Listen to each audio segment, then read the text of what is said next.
Happy Friday, folks, and welcome back to the hashtag Quarantine Cantina. I am Steve Fetty, SP. I'm your manager of artistry and innovation for Allied Beverage in New Jersey. It is great to see you all today. Hold on, let me move my friends up to the side here. We're going to be talking to them. You don't know these. There's no sun out there. But it's beautiful out there. How we doing? Hey, my Instagrammers. Hey, my YouTubers. Hey, my YouTubers. All right. How we all doing today? It is Friday. We have finally made it. I know. It's great. I know. We've all been staying at home. There's not much else to do. Thank you so much for tuning in here. Let me just tune down the tunes here. All right. So we've got a really cool show today, the next half hour or so. We're going to be making some daiquiris. We're making some mojitos, some tropical persuasions. We're going to be talking about my friend's Brugal rum here. Hopefully be bringing my friend Joe Grotkowski, my friend, my mentor, my practically brother, bringing him on here. He's going to tell us a little bit about what he's doing over there as well. But it's great to see you all again today. Hopefully you got those recipes I posted. They're on my Facebook. They're on my Instagram. If this is your first time coming, thank you. Welcome to the bar here at the Quarantine Cantina. We're going to make some cocktails. We're going to show you some tips and tricks about things you can be doing at home. And if you have any questions, feel free to reach out to me. I'm an open book. Hit me on Instagram. Hit me on Facebook. Get me on the YouTube. I am reachable. I'd love to answer your questions and help you out. Next week, we're actually going to start reading some of our fan mail we've been getting, showing you some of the pictures and some of the letters people have been sending in here, showing us the cocktails they have been creating at home. Let's just get going here. How about that? So, I've got my friend's Brugal rum. Hopefully, Joe's going to come in here. And I know you're thinking, rum. Rum is sugary, and sugar is bad. Sugar has calories. Well, regardless of the spirit, regardless of its tequila, whether it's vodka, whether it's gin, as long as it's 80 proof, it's all going to have 67 calories, just about. It's when you start increasing the alcohol, that's when you get more calories there. Or if you decrease the alcohol, a lot of times sugar is added, so you get more calories that way. But any sort of neat spirit, 80 proof, is going to be 67 calories regardless of where it came from. Whether it is rum, tequila, vodka, whiskey, does not matter. There we go. Let me get Joey on here. All right. We got Joe Grotkowski on. Let's turn the tunes off here, much as I love that song. All right, Joey G, are you there? You there, man? I think so. Can you hear me? I can hear you, but I can see nothing else. Oh, there's a room. There's a book. I see a book. Got it. Other way around, man. It's coming. Oh, all right. I see Sideways Joe. Hi, Joe. Hi, Sideways Joe. You want to be vertical Joe? I'll be vertical Joe. Can you be vertical Joe? I could use vertical Joe. My neck is going to hurt. I can't do that with all the cameras here. How you doing, man? Doing all right, man. How about yourself? I'm doing all right. I'm excited that you're on the Quarantine Cantina today. How you holding up down in Flemington? I am honored to be here. I'm holding up pretty well. I'm taking this so seriously. I even shaved my quarantine beard for you. Oh my gosh. See, I don't grow a quarantine beard because I can't grow facial hair, so I'm jealous already. So I'm gonna make a quick cocktail here, a little spin on the daiquiri. After that, you want to tell us a little bit more about the rum we're playing with? Sure. Beautiful. Starting off with the extra dry Brugal. I'm starting out the extra dry Brugal. Now, the daiquiri is in the family of classic sour cocktails. Okay, bartenders will call this the holy trinity of ingredients: spirit, citrus, and sweetener. All right, today for a daiquiri, all we need is Brugal Especial dry silver rum, fresh lime juice, and we need some sort of simple syrup. You can use powdered sugar if you want. If you've been making syrups along with me, you can utilize one of those. A daiquiri is very much a canvas when it comes to a cocktail. You can add different flavors depending on the type of syrup that you're using, the type of rum that you're using. I like using Brugal for a daiquiri because it has a nice backbone to it. You're going to find with different rums, they're going to have their own profiles, their own personalities. And we've talked about that a lot in the Quarantine Cantina, that all these bottles here, they all have their stories, they all have their unique qualities about them that make them special. And there's no difference when it comes to Brugal. But let's get a cocktail here. I am not going to make you the classic. I'm going to make you my spin on the classic. I call it a daiquiri timeout, okay? You know, daiquiris. Now, first thing we want to do, we want to chill our glass. You want a cold cocktail glass. Again, folks, cold cocktails are happy cocktails. All right, now we're going to take our mixing tin. It could be a mixing glass, whatever have you. If it's a plastic shaker, that's okay. We're going to start off with our least expensive ingredient, which is going to be lime juice. We get distracted. We're all fallible, okay? Nobody's perfect. but if you make a mistake, at least you're dumping out pennies of juice and syrup and not dollars of very, very delicious alcohol. All right, it's a good habit to get into whether you're a bartender or you're just an at-home novice. So, daiquiri should be boozy, more citrus forward with a touch of sweetness. So we're going to do 1 ounce of freshly squeezed lime juice. And again, if you do not have a jigger at home, that is okay. You could use a tablespoon. A tablespoon equates to approximately 1/2 ounce, a half ounce of liquid by volume. So it might take you a little bit longer to build a cocktail, but nonetheless, you can still participate. Now, you can use a simple syrup. Again, simple syrup is simple. Cup of sugar, cup of hot water. Mix it together till the sugar is gone. It's simple, not complicated, folks. This is a cinnamon vanilla syrup. I'll shoot the recipe out to you later on, but if you made the cinnamon syrup with me before, I'm going to teach you how to make a vanilla syrup. You're going to put those together. Boom, you got a new flavor, cinnamon vanilla. It smells like cinnamon. Can't say that, actually. I'm allowed to say that. All right, three-quarters of an ounce, Joe. We don't want to make it too sweet. How you doing? Are you making cocktails too, man? You hit the nail on the head, Steve. When you're talking about sweetness, that was always my hang-up with making rum cocktails. Sweet on sweet is a problem. So having Brugal handy is great. Brugal is dry, not sweet. So it kind of, when you have a dry base, it's a lot easier to keep a balanced cocktail. Having sweet on sweet is challenging. And for those of you at home, that's what dry means. Dry doesn't mean just dry. I mean, it's liquid. It's going to be wet. Little liquor hint for you there. Dry is just the opposite of sweet. It's not going to be cloying. It's not going to take over your palate. Think of like a really, really sweet dessert wine, like an ice wine, okay? That is super, super sweet, okay? It's almost cloying. Dry is a complete opposite of that. Just really kind of just more of a grassy herbal texture. All right. So I just did 2 ounces of our rum here. You can use other kinds of Brugal rum. I like to throw their age statement in there, like their amber level. Just adds a different level of spice. It's great for summertime. You want just a little bit more flavor. This is going to be a very flavorful daiquiri because we've got that cinnamon vanilla. So we're going to get our shake on. You know it's right because you can be David Copperfield. And you get your shake on. All right. It's Friday, folks. Shake it like you mean it. Oh, Joe's at home shaking it. He's loving it. All right. We are there. We are there. Now, these are cocktails that you can make at home. These are cocktails that you can make for brunch this weekend. Whether it's you and somebody else, whether it's you and a very, very small group of people. I think it's like less than 6 now, right? Enjoy yourself. Here's a daiquiri timeout for all you. Let's get that water out of there. Boom. And we're going to strain that into our chilled coupe glass. You can only smell it from here, man. It smells so good. All right, now when it comes to a garnish for a daiquiri, this is where I get a little crazy. When it comes to bartending, and I'm actually making it for a lot of different people, I usually just go with a lime wedge.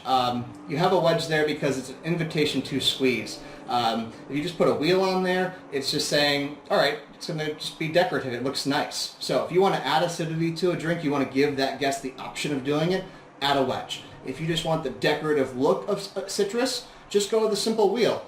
Personally, though, I don't like to waste fruit, so I'm actually going to go with my dehydrated lime wheels here. I'm going to pop one of those bad boys, let it float like a raft, and lost, man. And that's it. And that is a daiquiri timeout with Brugal Special Extra Dry Rum. Cheers to you, Joe. Cheers, my friend.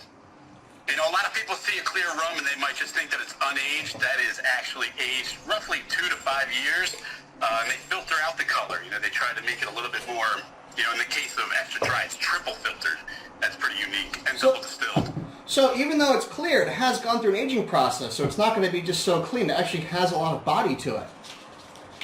That's right. A lot of people automatically just think, oh, you know, it's vodka, but it's not. It has the character of rum. It's one of the few white rums you may actually want to try on the rocks. It's got that much character. Very nice. I mean, I do like a spirit that I can just put on the rocks and give it a quick citrus squeeze and just call it a day. You know that you've got something really delicious when you can just enjoy it on its own or just a little bit of dilution. That is just a quality spirit. And Brugal's been doing it since, what, 1888? That's correct. Oh, man. Well, that's a little hint, folks. You might be getting to some 1888 in a little bit here. All right. Now, you've all heard me preach about doing a mojito and how much I hate muddling and I hate shaking and I hate straining and doing all that. I think it destroys it. However, I'm going to break my rule today because I've got Joe Gurkowski on the air with me, and I want him to see this. He is one of my mentors. He's one of my best friends, and I want you to see that what I'm about to do here. Now, if you paid attention last week during my Tiki episode, you still have some of Steve's coconut magic. Now, If you don't, all this is I want you to go to your pantry, get that can of sweetened coconut cream. Coco Lopez, Goya, sweetened coconut cream. I want you to dump that into a shaker or a bowl. Add that same can of hot water. Put that in the bowl, whisk it together, shake it up if it's a container, and then add a couple cinnamon sticks and 1 star of anise. Let that sit overnight. And you've got a delicious homemade spiced coconut syrup. Well, I like to call Steve's Coconut Magic. Now, let's get to a mojito. How about that? Now, like I said, this is going to be one that I do shake. This is not going to be your standard built mojito, which I typically believe in. To start off here, we're going to get our mint. Now, I did pluck ahead of time. I can store my mint leaves in a small container with a couple of wet paper towels at the bottom and the top, and it keeps my mint nice and crisp and fresh. And I'm going to get a nice stack. 12 leaves, 15 leaves. You can never have too much mint in a mojito, okay? And I'm not going to muddle, folks. You know what I'm going to do? I'm going to raise that hand, my clean, washed hands, and give it a crack. And then flip that mint over and do it one more time. And we're going to throw that in the tin there, okay? Now we're done with that. Next, we're going to add our fresh lime juice. Always use fresh lime juice. Lime juice, lemon juice, it's going to last you about 3 days, 72 hours if you keep it refrigerated. We're going to do 3/4 of an ounce of fresh lime. Now for Steve's Coconut Magic. This is going to be tasty. If you let this sit over the past week, it is so delicious. All you really need is one night to get some good flavor in there, but the longer you wait, the better it's going to taste. And a little extra there. We're going to do 1 ounce. Now, a mojito is typically sweeter than a daiquiri. It's the reverse. Whereas it was 2 ounces of spirit and then 1 ounce of lime, then 3/4 of citrus for a daiquiri, we're going to flip that citrus and that sugar component. So a daiquiri, by contrast, is going to be more on the sweeter, herbaceous side, and it's going to have that hint of citrus. It's going to be more refreshing than anything else. So we have our coconut, we have our lime, we're going to get our rum going on. And we're going to do 2 ounces of our Brugal Silver. Yummy! Oh man, for those of you tablespooners at home, that'd be 4 tablespoons of Brugal Silver, okay? And Cool. if you're stuck at home and you don't have the ingredients for magic, a coconut water ice ball. Just stick that right in. That's a good point, Joey. Coconut water ice ball is actually a really good touch. Now, before I go crazy here, I'm going to get my highball glass. Notice, I did not add ice to this yet. I want to preserve my dilution, make sure I'm controlling the flavor of that drink. I'm going to get my club soda, my sparkling water. Pellegrino, for you fancy folk out there. And I'm going to put about 2 ounces in there. Now this is going to help the process of when I strain the drink in there. It's going to do some mixing for me. So I've got the rest of my ingredients. We're going to top it up with some ice. Now we're going to quick shake. Remember, a quick shake is only a 3-second shake. We're not trying to fully dilute the drink. We're just trying to get some chill and a little bit of dilution, all right? 1 Mississippi, 2 Mississippi, 3 Mississippi. All right. Woo! Who needs to go to the gym when you just make cocktails all day, Joe, right? I'm loving this. Alrighty then. Now, I want to get my fine strainer up because just in case I have a little bit of torn mint, I want to be able to catch that because I don't want that going into my straw. I don't want that being stuck in my teeth. Y'all know how much I hate that, alright? That's no fun. Nobody likes that. Okay. Put that to the side. It's nice having a lot of cocktail tins around for things like this. Okay, now, we've added that club soda already, so the drink is done. All we have to do is just add some fresh ice. Oh, this is some nice chipped ice, too. This is looking good, man. I am very excited, if you can't tell. Now I'm going to take some of my mint sprigs. Again, we want that nice happy trees, man. Happy trees. Happy trees, happy mint. It makes happy cocktails, okay? Remember, put that love into those ingredients because they're going inside of you. We're going to give that a crack, release those oils, and we're just going to carefully just slide that in there. Oh, man. Oh, all right, you know what? We're gonna touch this up one more level, okay, Joe? I'm gonna take my black walnut bitters here. Okay, and you can do this with other mojitos and other bitters. And I'm just gonna put a couple dashes on top. I want an extra layer of flavor. And that's how you can take a simple cocktail like a mojito or a daiquiri, and add just that next level of flavor. And right there, folks, that is your Coco-hito, all right? With the Brugal Silver rum. Love that. Hope you made one at home. If so, raise a glass and cheers. I wish I was sitting across from you right now. Oh, man. Oh, baby. Got some good stuff. Good times. Y'all having fun out there. 1888, only family members have been master blenders. Really? That's it. So if you're not a member of the family, you're not going to get that title. In fact, right now, Cecile Villanueva Quintana, she is the 5th generation running the show right now, and she's leading all the Brugal that you're getting right now is coming from her. Wow, that's amazing. And that's really great. You know, to say that the distillery's been doing this as long as it's have been, and to still have someone in the family touching that product, making sure that product is perfect from first step to last step. And if I'm right, the entire process is all on Dominican Republic, right? Yep, it's all the DR, correct. Very nice. All right, it's cool. Yeah, because I believe they do their, what was it? I have in the notes here, Santo Domingo. They do their distillation and their fermentation, right? They get their sugar cane, they make their molasses, and then everything is aged and bottled up at Puerto Plata. Correct. Very nice. Very nice. It's fascinating. It's an incredible product, an incredible story. Well, speaking of 1888, in which case when Brugal really got started here, we're going to be talking about their Brugal 1888. And if you like your whiskeys at home, if you like your sipping spirits, your cigar spirits, your neat spirits, you've never really given rum a chance, I'd say start with the 1888 Brugal. It is delicious. It is full-bodied. Again, a spirit, just because it's made from sugar cane, does not mean it has more calories than something that's made with wheat or with rye or with barley. It's all going to be the same. All that matters is the proof. The higher the proof, the more calories you got, okay? But this is going to be full-bodied. This is 14 years old. Now, take your single malt scotch, your average single malt scotch that's around that 12 to 14 year mark, you are not going to find that at a price point at this, okay? So if you want that nice summertime sipper, that fire pit sipper, that cigar kind of rum, I recommend that 1888. Now, in honor of it, because it's a darker spirit, we're not going to do a lighter bodied cocktail like a daiquiri or a mojito. We're actually going to go for an old fashioned. And we're going to have a little bit of fun with it. I realize we haven't lit anything on fire yet.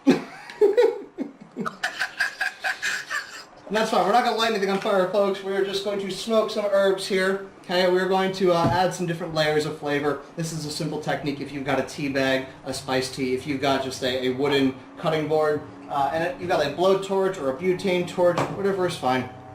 What we're going to need is we're going to need our rocks glass. Okay, we're going to cut open our tea bag here.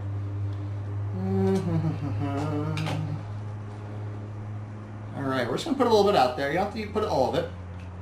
And what you're going to do is you're going to take your torch and you're just going to give it a quick light.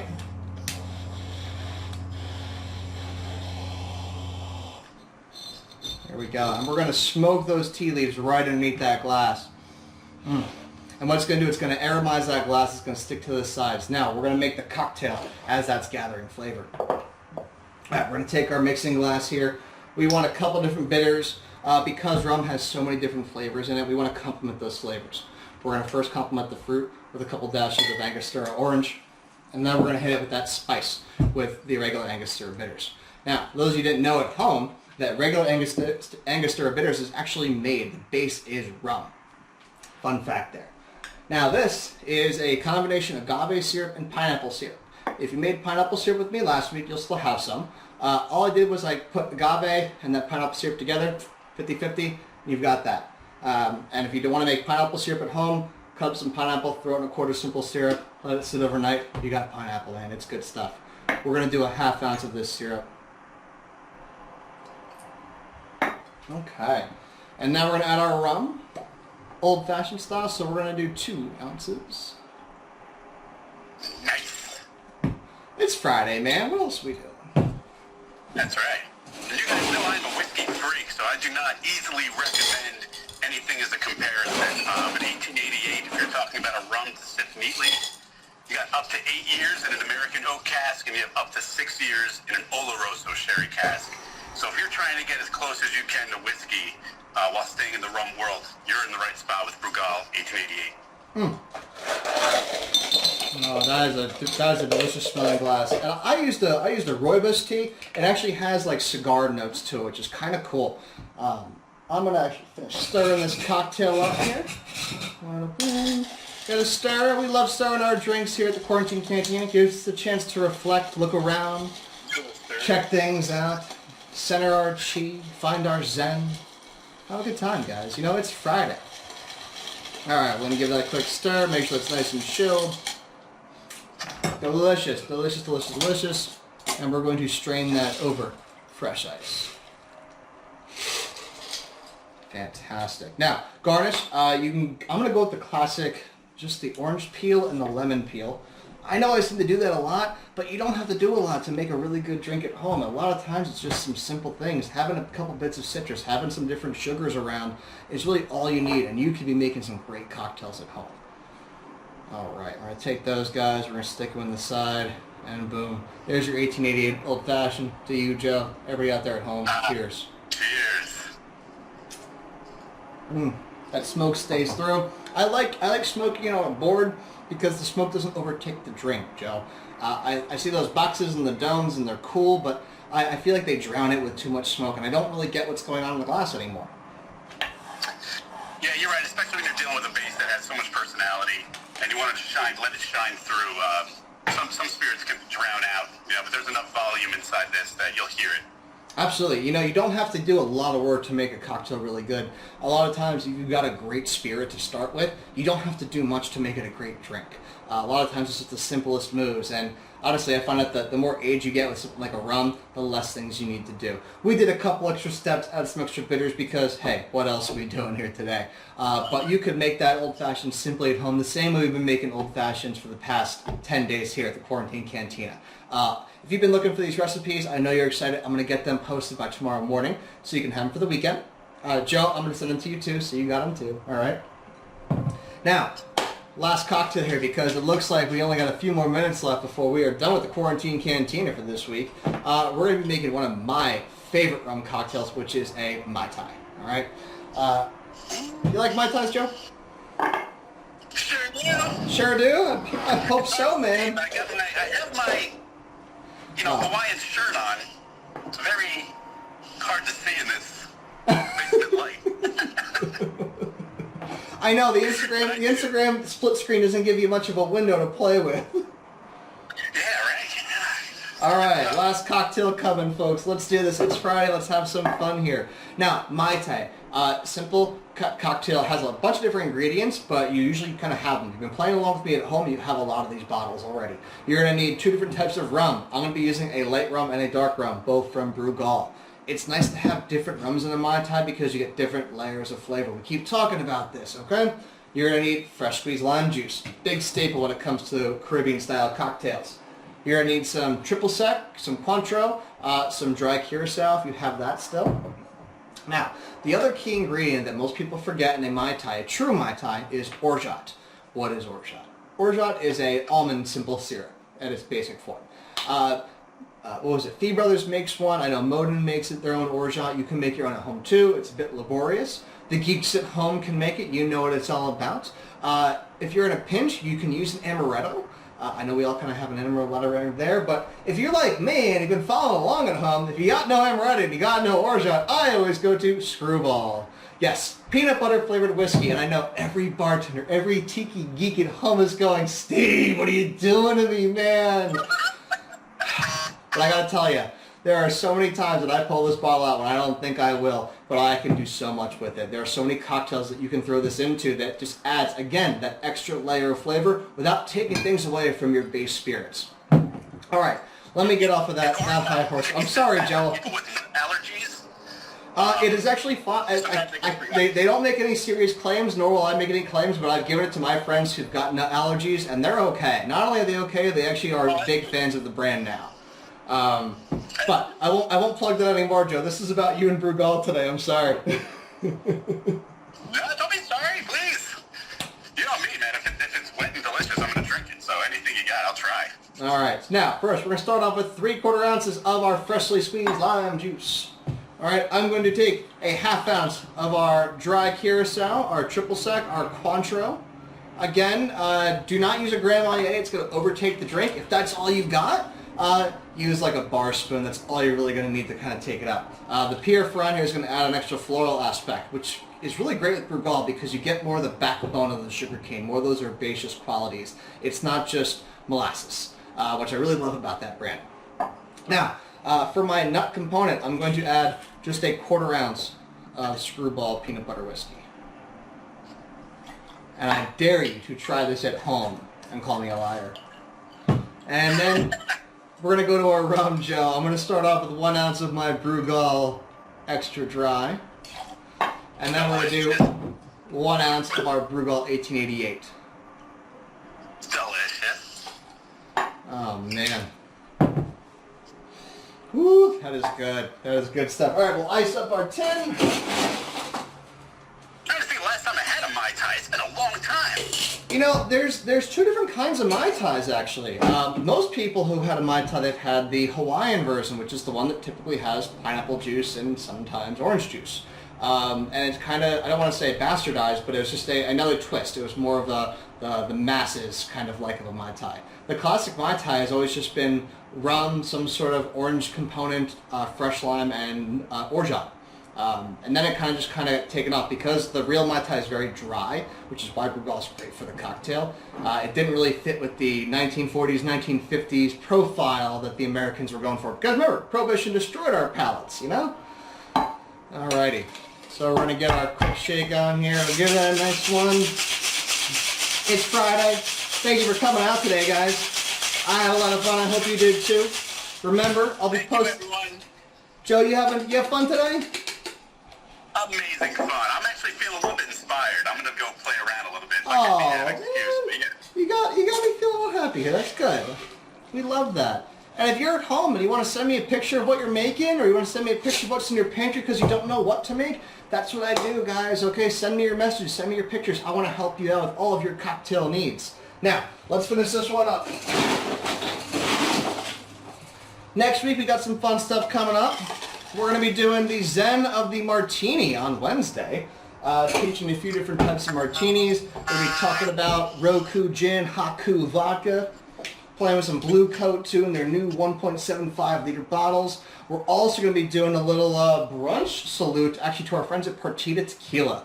I love Partita Tequila. The same way that Brugal gives me that earthiness when it comes to a rum, Partita gives me that earthiness when it comes to a tequila. Truly has a great backbone with the agave. Alright, so Mai Tais you can garnish a couple different ways. Today I'm going to use some pineapple leaves on there. Let's make it pretty. Let's get one of our dehydrated slices. And pop him on there, and I'm gonna put. I'm gonna get some more bitters on there. You know, I'm feeling some bitters, man. Okay, a couple dashes, and there you go. And right there, that is your classic Mai Tai. And from me at the Quarantine Cantina to you, Joe Grokowski. Cheers to you, man. Thanks for coming out today. To you, sir. Cheers. All you people on YouTube, on Instagram, on Facebook, thank you so much for coming out to the Quarantine Cantina. I am Steve Fetty from Allied Beverage. I'll be posting some stuff soon. I will see you next Wednesday. Have a great night and have a fabulous weekend. Cheers. Thanks, everybody. Cheers. Bye, Joe.